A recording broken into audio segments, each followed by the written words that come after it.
to ride a lazy horse.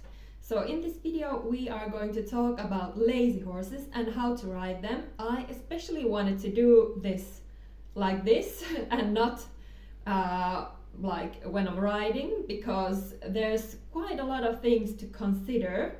But if you would like me to, I could do a riding video where I demonstrate some things also. So just comment down below if you would like me to do something like that.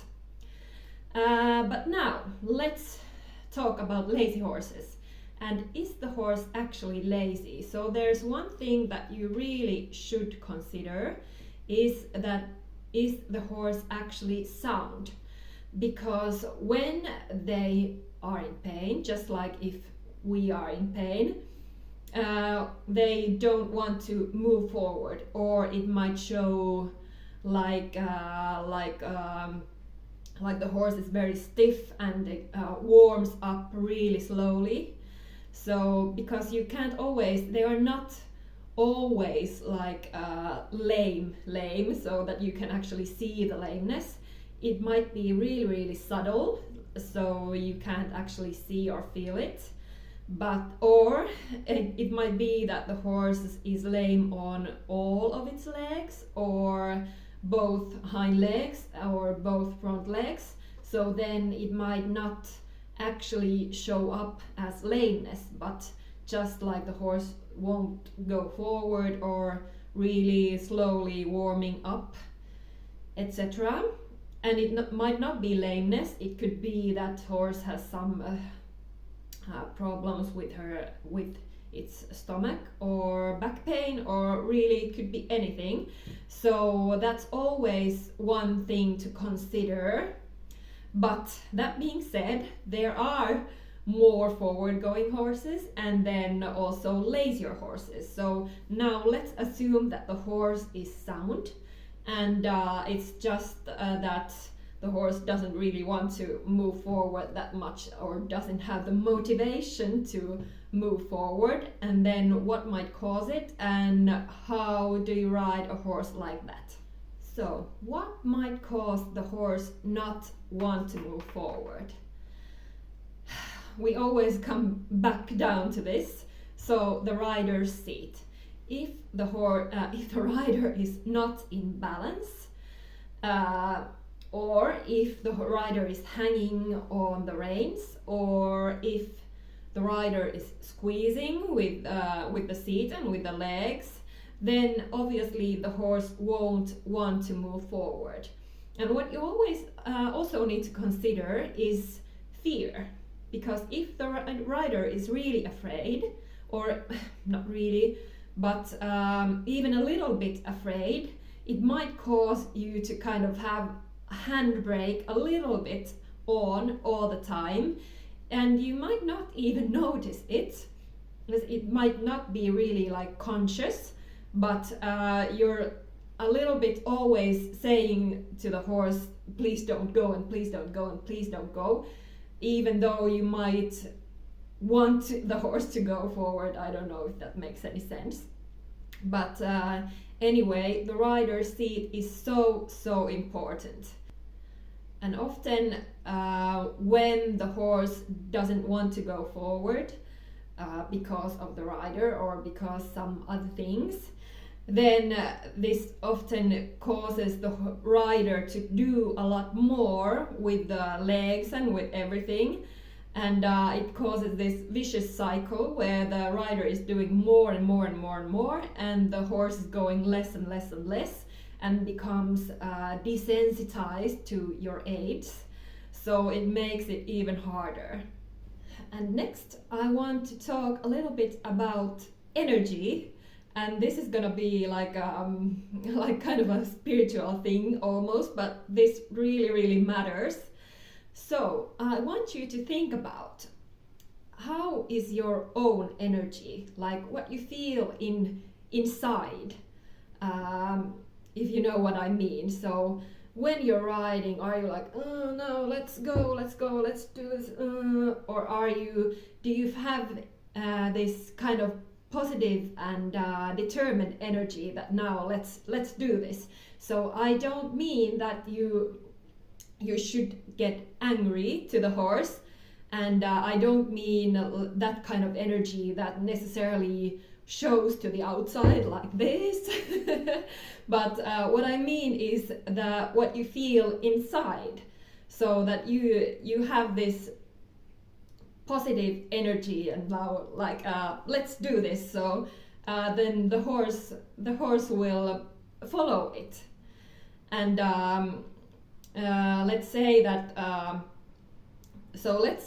the horse's energy level is quite low. He's not really motivated to going forward.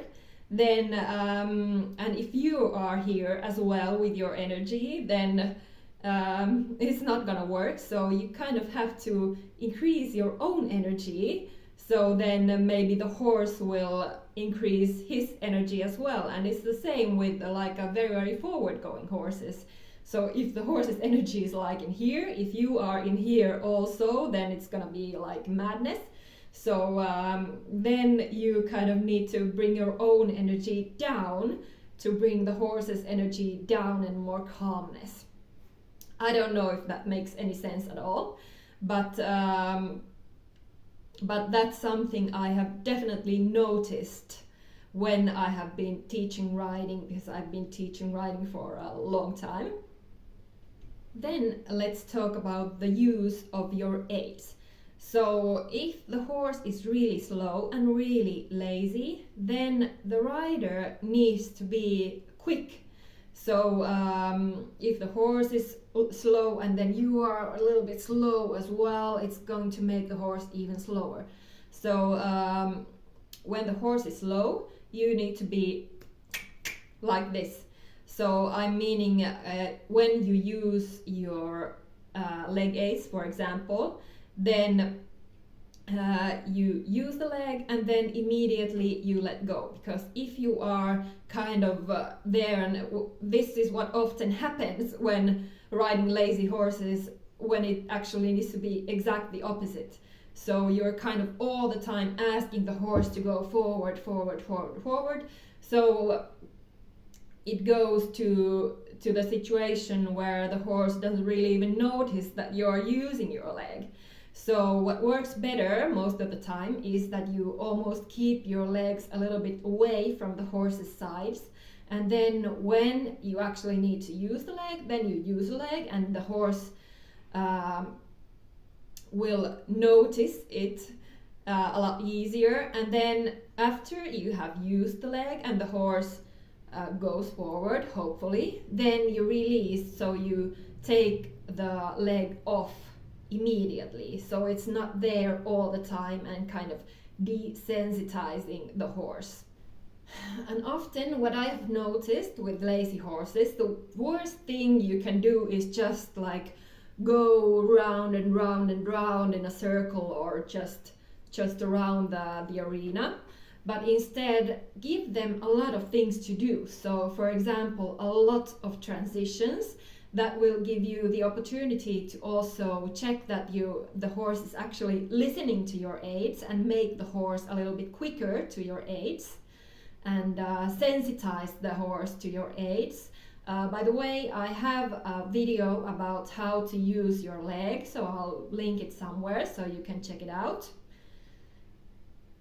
because it's really important that you make sure that the horse is actually reacting to your aids, because that otherwise we're going to go into that vicious circle again, what I already talked about. And always think, what would motivate the horse? What would make the horse excited and want to move forward? So it might be different things. It might be a little bit cantering a little bit faster, like one lap, or maybe doing some poles even you could do. If you're not like in riding school, then you can't probably decide what you're doing in each lesson, but if you're riding your own horse, that might be an option. Now I want to talk a little bit more about how to use the legs. So what is important is that you don't always push more and more and use stronger and stronger aids. You always start with the least possible pressure. So just a little touch with your leg, and then the horse should go forward. If the horse doesn't go, then you make the aid just a little bit stronger, and maybe give a little tap with the whip so that you get a reaction. And it doesn't matter if the horse reacts too much, then just be really cautious that you don't pull from the reins. Just let the horse go and reward the horse. So make it really, really simple first. And then, because you can always fine-tune it later, but the most important thing first is to make sure that the horse actually goes forward. And then after you have made sure that the horse reacts, then you always go back to the lightest aid possible. That's really, really important. Otherwise, we are making the situation really difficult for both the rider and the horse. And it's going to be hard work. So you don't want to be working hard. You want the horse to work, and you want the horse go by himself. You don't want to be the one to always be there like, oh no, let's go all the time. You want to just sit there and just steer and balance the horse and tell them what to do, but the horse actually does the work. So I guess that's it for today. So I might make another video, a kind of demo video where I'm riding as well, and then tell you a little bit more if I still remember something I forgot to say in this video. But I hope this was helpful, and comment down below if you have some tips for me or for other riders. I'm always happy to read them, and you can always learn something from everybody. But yeah, that's it for now. Bye!